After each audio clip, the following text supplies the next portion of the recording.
Yo, what's good, everybody?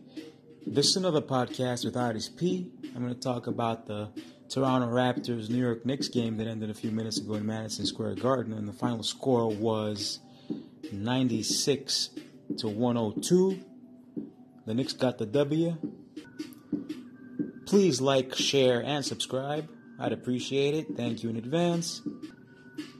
So, we had another dramatic game full of suspense. Alfred Hitchcock style, you know what I'm saying? Don't get me wrong, I love the discipline and the defensive style of play. And we all saw how successful the Lakers were last season in the bubble by playing tough D with big guys. But yeah, I'm saying that we just got to get more consistent. The Knicks were on fire in the beginning. We had a desire to win, which was logical. The last game against the Raptors ended 83-100 in Tampa instead of Toronto, Canada.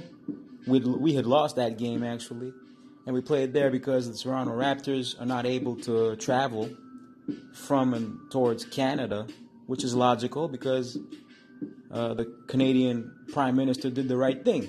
On the contrary, the former U.S. President did not, but I'm not going to waste my breath on him. Anyway, all the starters for the Knicks had scored when the score was 9-12 in favor of the Knicks. That was quite interesting. I noticed that the Knicks were making a lot of errors in defense. Nerlens Noel was dominating with his rebounds. Pascal Siakam was struggling to score, which was good for us. We also had to witness a lot of silly turnovers that actually pissed us all off, including Coach Tibbs, of course.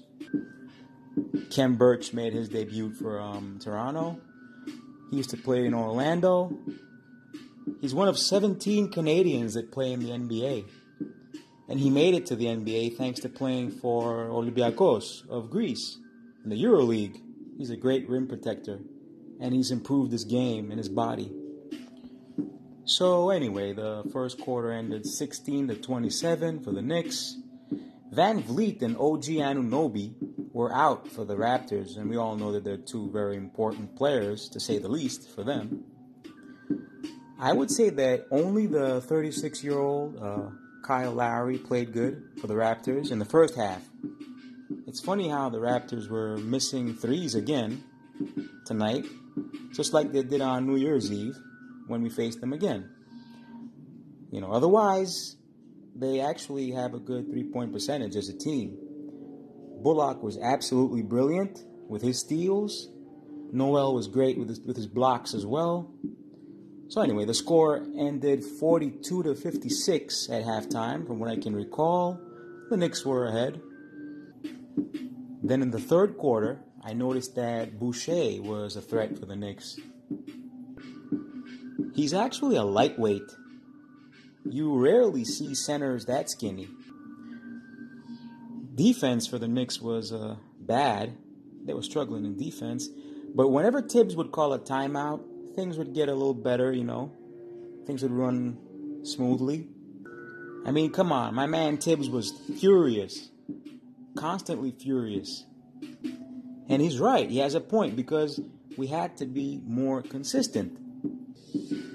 After that leak in Madison Square Garden in the year 2021, the Raptors bounced back thanks to Trent, who was fantastic, along with Boucher with his amazing blocks.